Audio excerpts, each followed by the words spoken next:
I think at this point, no introduction to lexicon building and lexicon application can be gentle anymore, since you've been listening to presentations for a couple of days now. I'll do my best. I introduce myself. I'm Katrien Depuydt. I work at the Institute for Dutch Lexicology in Leiden, Netherlands. INL is responsible, well, its task is treasurer of the Dutch language. We cover 15 centuries of Dutch language in written corpora, in dictionaries, comprehensive dictionaries. My department is concerned with making these corpora, making tools to enrich corpora, putting dictionaries online, linking text to dictionaries, vice versa. And we're involved in the Impact project in the work packages that concern lexicon building, and also in TR5, in which we look into the application of the dictionaries or the lexica into the ABI engine and OCRing. And I want to give in my presentation some of our results. So it's work in progress, but I hope you get an impression of the work we're doing and what we've come up with.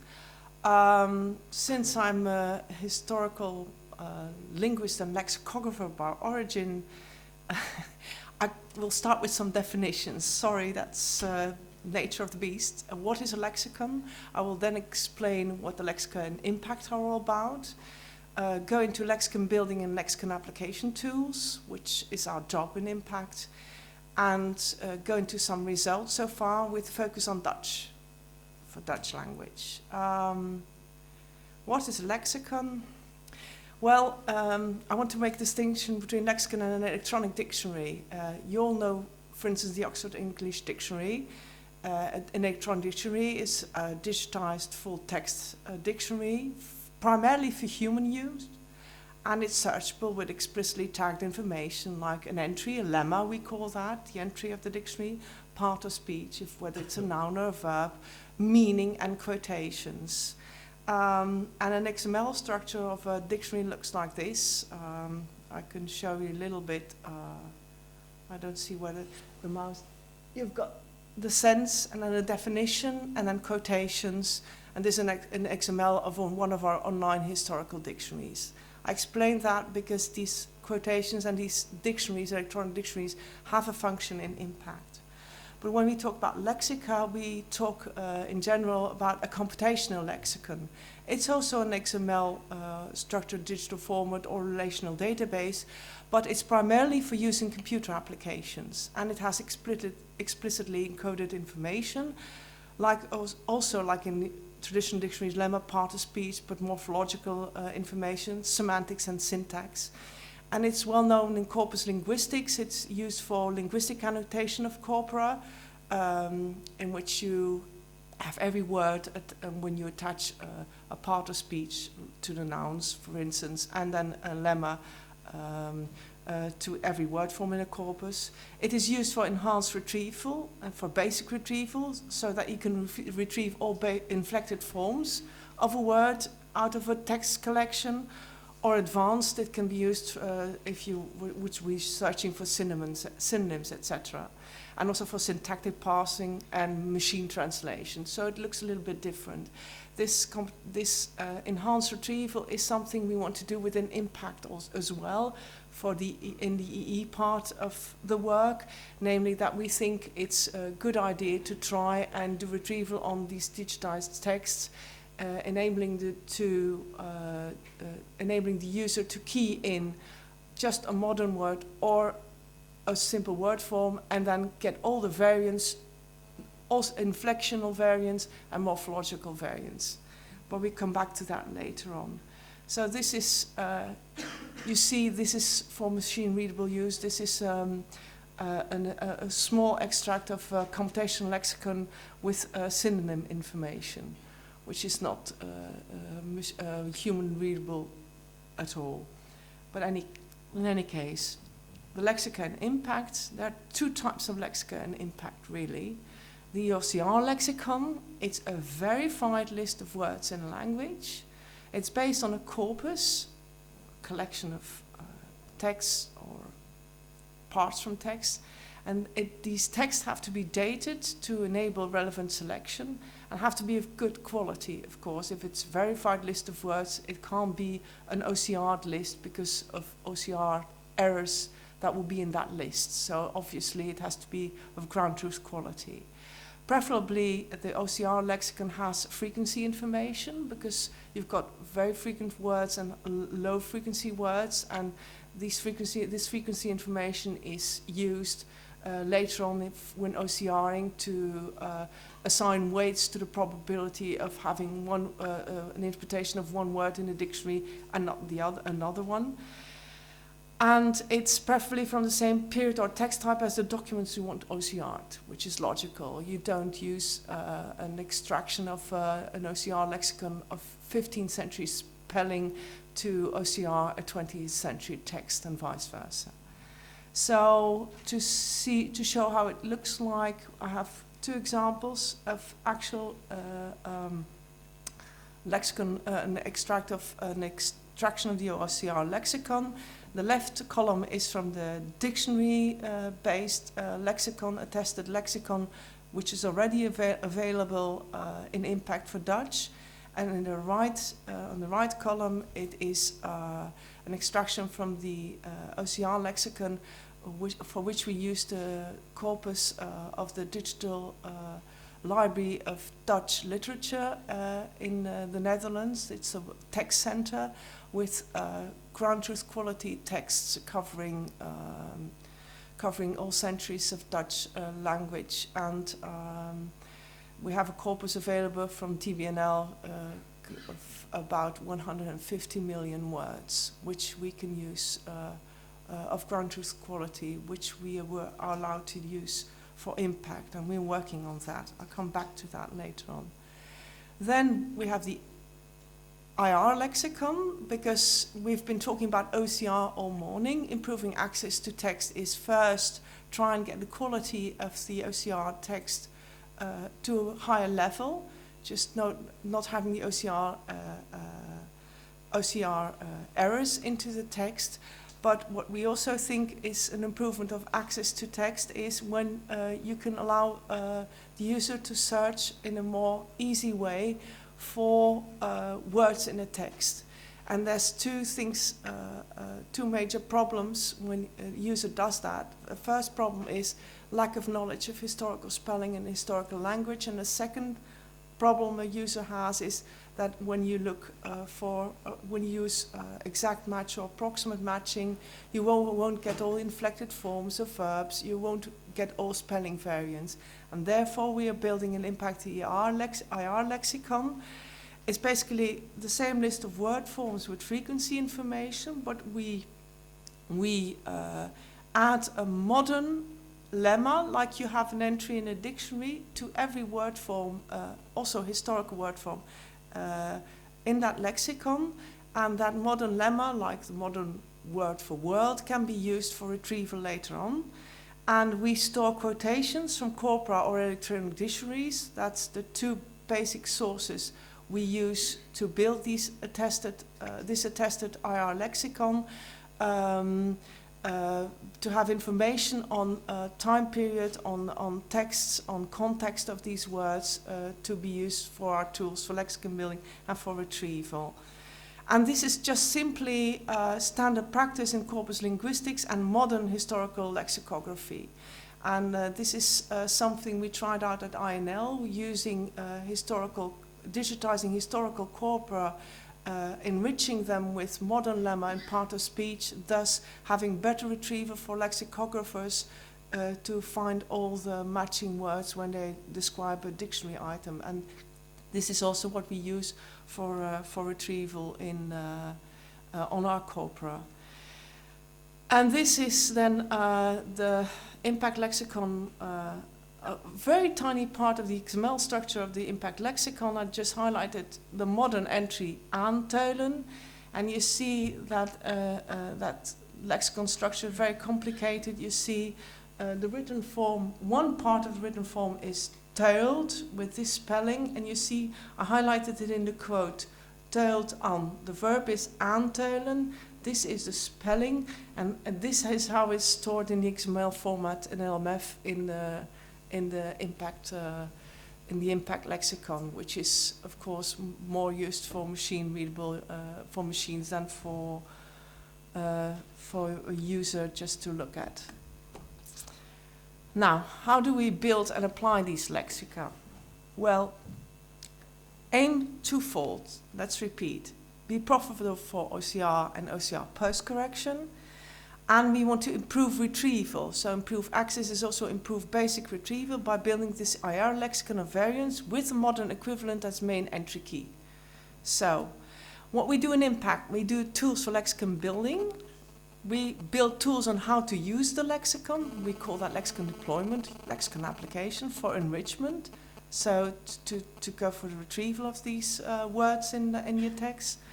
We are making a lexicon cookbook in which you get recipes for lexicon building, so that at the end of the project you'll have the lexicon cookbook. It's a how-to with all the documentation, technical documentation, all documentation on the tools, plus you get the tool set for lexicon building. And what we're focusing on also at Arnell's on best practice and tools to use the lexica in OCR. Because it's quite a challenge. You've got the lexicon, and then how do you apply it with the Abby engine? And that's the research we do as well. Now, I can hear some people think no lexicon will ever contain all variants found in historical text. You know, you can build and keep on building. We know that. I have an example of two types of variation. This first type of variation is uiterlijk, and most of these, there's one word with all the variations of this word in Dutch spelling in our lexicon up to now, which is gruesome if you look at it. But most of the first type of variation can be dealt with by means of patterns. It's just the second part in when all the words of the word world, which are marked in bold, these are problems, and for that you need explicit listing. So you always work with a combination of fuzzy matching, exact matching, a list, and a prediction of patterns. That's why the word has been dropped before, the hypothetical versus the witness lexicon. If you do lexicon building, or you're working with, you're OCRing with a lexicon, or you're doing retrieval using a lexicon, you'll also have, you need mechanisms to extend that lexicon and to assess the plausibility of hypothetical words without previous attestations, you know, where you don't have a proof of whether these words exist or not. So that's what we do. We do paradigmatic expansion of reverse lemmatization. That means that if you've got unknown inflected forms of registered lemmata, you can do an automatic expansion from the lemma to the full paradigm of word forms. We've got a tool to do just that. We can predict new spellings of known words by developing a good model for historical spelling. We do tools to do just that. And we are currently working on a tool for a good model of word formation for unseen compounds. Like in German and Dutch, there's an awful lot of creativity with new compounds, and we're working on that as well. So, and the basic thing is you've got I will just go like this. You've got a modern lexicon with witness modern forms, words. You expand it with reverse lemmatization to have a full inflectional paradigm if it's not there.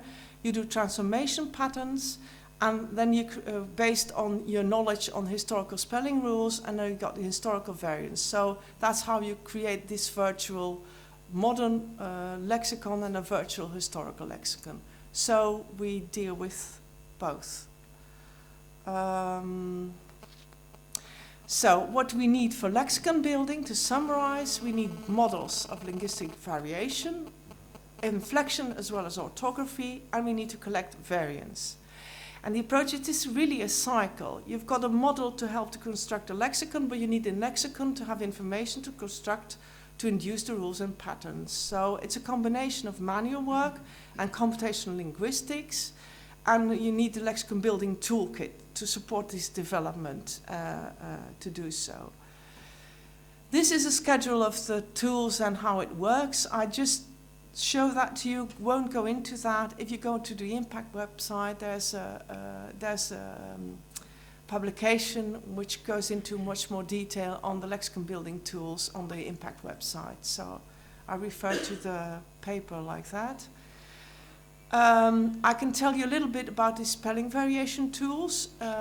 We've got the challenge that we can't, we have to look further than Dutch alone. So all tools we do for spelling variation to derive the rules from should be language independent, because all the other languages coming into the Impact project who don't have an idea as to what spelling variation patterns there are in their historical language period they want to deal with need a tool to automatically derive that. We do that.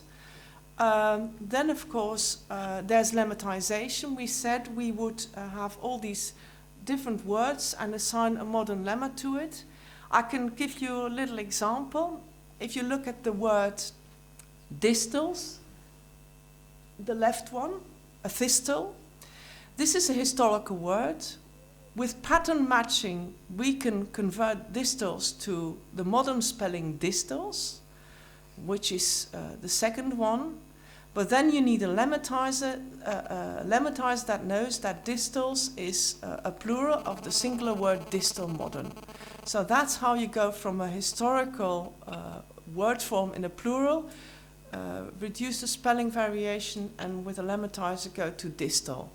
And what do we do then for retrieval? What happens is you use a keys in distal in a modern form and gets all spelling variations and inflectional variants and also distals, or he keys in distals and says give me all the other variants, and with the lexicon working behind in the indexing mechanism of the search engine, he'll get all the other variants as well. So how do you do that? Lemmatization, you can have simple lexicon lookup, but of course we don't have all full information from any lemmata, and even lemmata present in modern language may have historical inflected forms different from the present day paradigm. So we do need a tool to lemmatize, which goes further than simple lexicon lookup. And this, I won't go into every technical detail, but a challenge which we have in Impact is that if you look at the example in italic, that is bok, that's a noun. The plural is bokken, which is okay, but in a lot of OCR material you will find bokke with the U for an N. So if you this is a challenge we're working with when we do automatic assignment of this modern lemma to these historical forms. Once we have these tools, we can do attestation. We can use the lemmatizer and go from a hypothetical non-witness lexicon to attested word forms in real text, and that is what we aim for. We aim for good quality lexica with real, true to reality word forms, historic word forms and spellings in the lexicon and also in the OCR lexicon, so as not to introduce errors by means of the lexicon we use into the OCR procedure or into the enrichment procedure when we enrich historical text. Moreover, these attestations are needed to have frequency information on the occurrence of spellings in certain text types or language periods. That's what we do. So we've got two approaches that have been used up to now, starting from a dictionary, and that's dictionary-based, and corpus-based, starting from a corpus. And for Dutch, we started from the dictionary, the large dictionary of the Dutch language, Woordenboek de Nederlandse Taal, and we have a lexicon available already, and we will enlarge that with the corpus material we have at our disposition. If you work with it, why did we start with a dictionary? If you ever have in your country a very good dictionary, like an OED, historical dictionary, which is good which got good XML parsing. It's a very quick way to have a good lexicon with historical variants with a few efforts. You know, in a dictionary you have a head word. I chose an English entry, work, with citations which are dated, like in the OED. We are working on what works, depart from that work, and she worketh. These are all variants in the quotations. So when you start from a dictionary, you do an automatic process of literal matching using lexicon and approximate matching, and then you do a manual correction of the automatic mismatches. So sometimes with a simple approximate matching, you will have works and you'll have words or worms as an attested form automatically done, and you want to find the mismatches. So what we did is take this large dictionary with 1.5 million citations, and we did automatic pre-processing trying to match the occurrence of the entry word in the citations in the dictionary. And then we built a graphical user interface that was that we gave to our linguists to correct the attested word forms in the dictionary citations. And that's how we started building our first set our first version of the Dutch lexicon. And you can see a little bit. They get a lemma head word, and they get in pink. The citation in which we missed an occurrence of the head word, or they get in and the green parts were in which we thought we were very accurate. So 1.5 million citations were corrected, occurrences were corrected like that at INL. We can also try the other way and use the user corpus, then do the same thing, match literally using lexica and a spelling variation module and lemmatize corpus material. And then we build a tool to correct the automatic assignment of lemmata and word forms to in a corpus. And this is a graphical user interface we built in Impact to work from corpus material to build a lexicon. It's not about tools, so I'll go over that very quickly. And all these tools are about the general lexicon, and I would really virtually need another half an hour to talk about named entities lexicon, because we don't only tackle the general vocabulary with tools for lexicon building, but we also tackle named entities and do named entity recognition on historical text, on OCR text. That's a totally different chapter. And I won't go into that today. The reason why we focus also on named entity recognition is not only because it's a library requirement, but also because we want to avoid unpleasant mix-ups. If you look at from a user point of view, if you look at the last line of my PowerPoint, you see the word Abimelech, and Abimelech is a name, a biblical name. If we wouldn't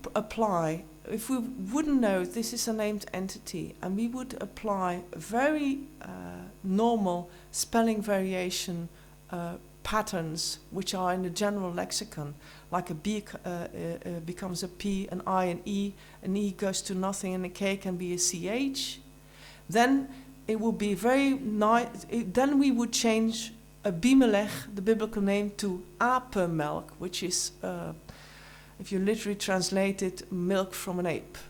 So that's why we focus in Impact not only on distinguishing on the general lexicon, but on distinguishing named entities from the general lexicon, so as to not have these kind of mistakes. But that's maybe for another presentation, the named entities. What is the improvement of the state of the art? What is the innovation in the lexicon building area in this project? We use existing computational linguistic approaches, but we figure out how to apply them to historical language. And we develop a workflow to deal with the problems posed by historical language and figuring how all pieces fit together. And it goes from good data selection for lexicon building, how to acquire this data, which is also a problem when some data is hard to find, other data is not open access, you can't use it for lexicon building. When does manual work come in, and when do computational linguistic tools come in, and how can you do that in an efficient way? That's our work in impact from our point of view. And some results so far with the focus on Dutch. If we measure results, we use ground truth data developed for the project. And we're really proud of the work we've done on ground truth data development within the impact project, which will all be available to the public at the end of the project, also the ground truth data sets. We use that for the evaluation of the tools, the EE building tools as such. We evaluate lexicon coverage, of course. You know, you want to know the quality of your lexicon when you tackle the tools. Your lexicon when you use the lexicon to, for instance, OCR, a text collection. We use it for evaluation of lexicon uses in IR, and we will continue to do that this year and next year. And of course, evaluation of OCR lexicon usage and the evaluation of the benefit of lexicon building for OCR. What we also will do is try and see when it makes sense to put effort into lexicon building, at what quality the OCR has to be or the image has to be.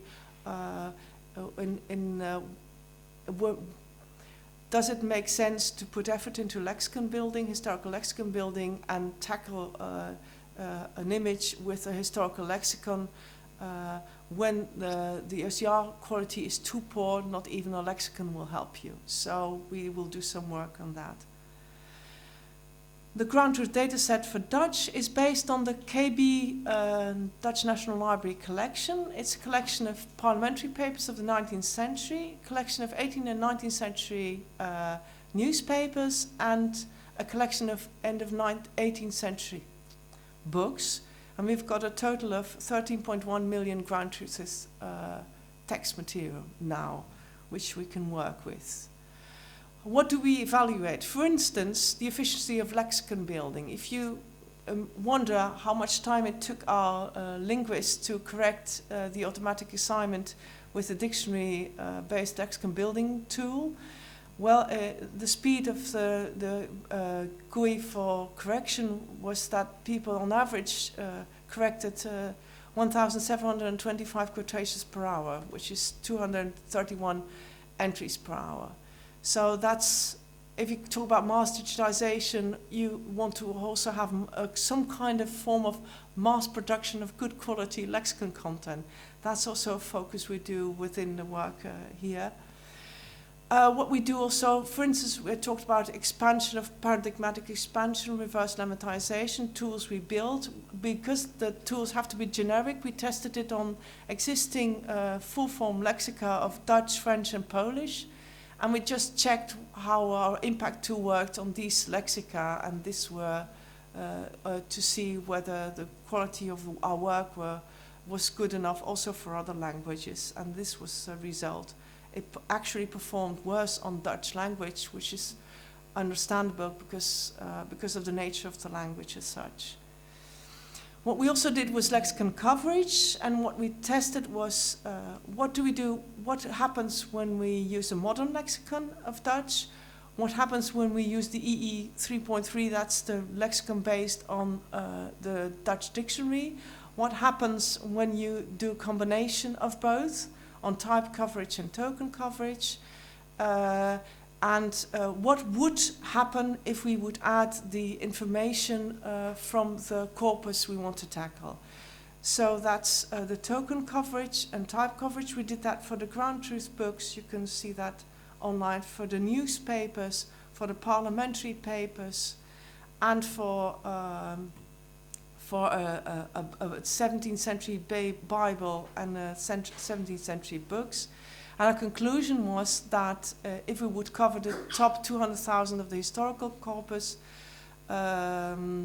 we would get a high result. So we will focus on work on that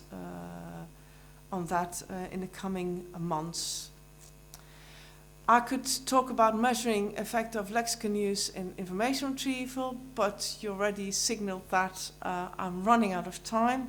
And since we've been talking about OCR all day, I will skip all that, these most interesting results, and go to the some current evaluation of TR results. We're actually in a very exciting period. We've got the ground truth material for Dutch, and we're now working with the ABI SDK engine. And we're using the external dictionary interface for experimentation, but it's not completely straightforward on how to apply this. We have to translation of the corpus frequencies into weights and on a scale of 0 to 100. There are other details like hyphenated worst case sensitivity, something the ABI internal dictionary engine does something with, which we should do something with the external dictionary. And we have worked on a workaround to circumvent the long S problem.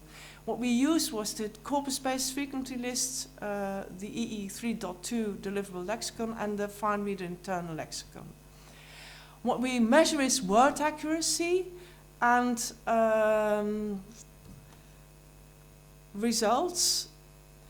If we look at, I just took two examples. That's the DPO 35. That's our gold standard book of Dutch. In Impact, we worked with the Gothic font Eckharthausen book, and we've got a Dutch book, which is interesting for us because of the long S problem. I have an image for that later on, which you also see in Google. If you look at Google Books, you will see fin instead of zine a zillion times, because to distinguish between the F and the S is a big problem, so we use that.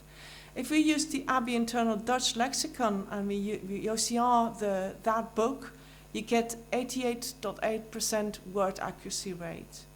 If we just do a combination with a historical lexicon and we do some case insensitivity introducing, we're taking hyphenation into account, we get almost 91% word accuracy rate. But if you combine this with an improved deployment, and this is a workaround for FS, we come to a work accuracy rate of already 94.4%. And we just started trying to learn how to use the dictionary within the ABI internal engine.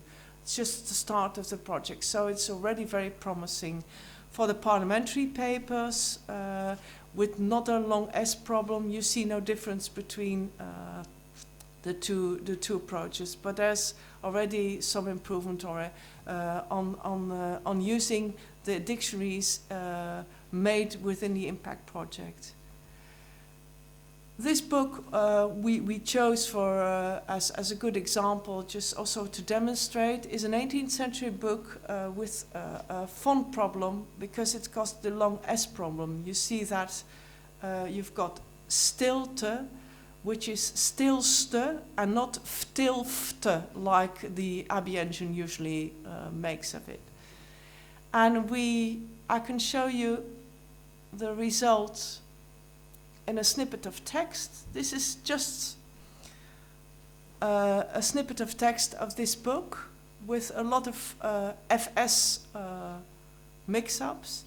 And the left-hand side is the OCR at the start of the project.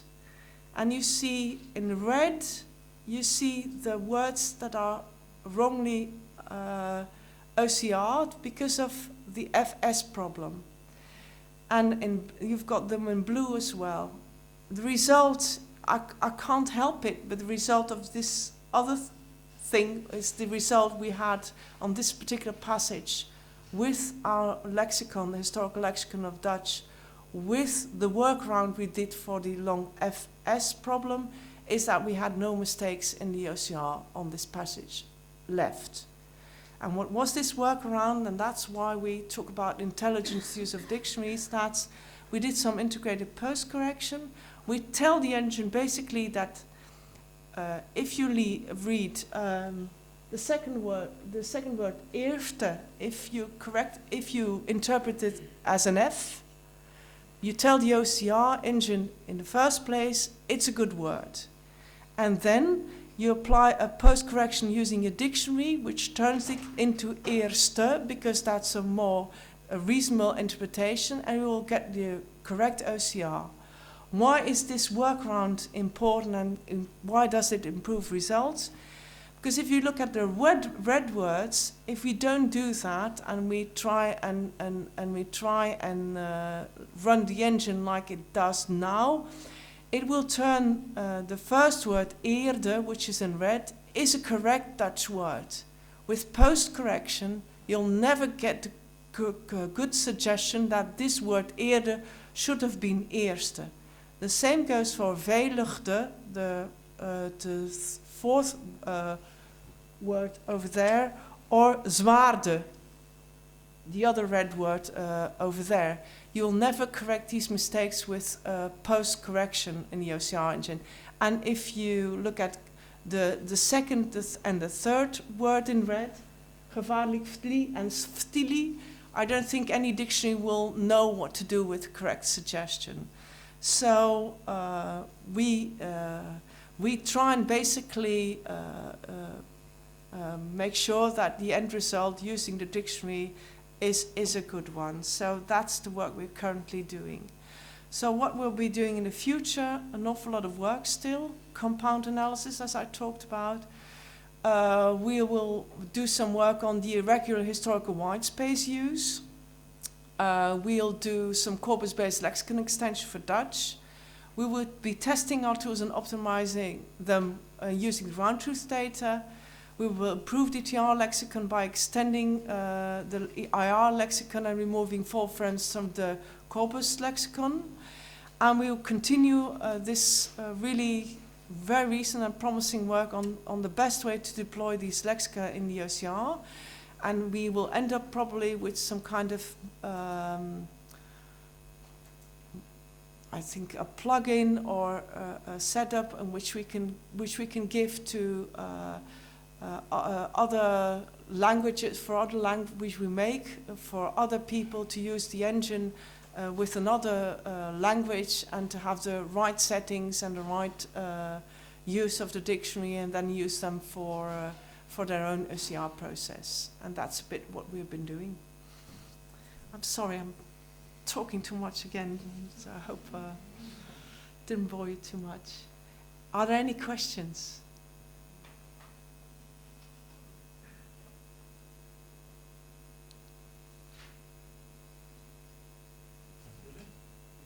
Okay. Thanks.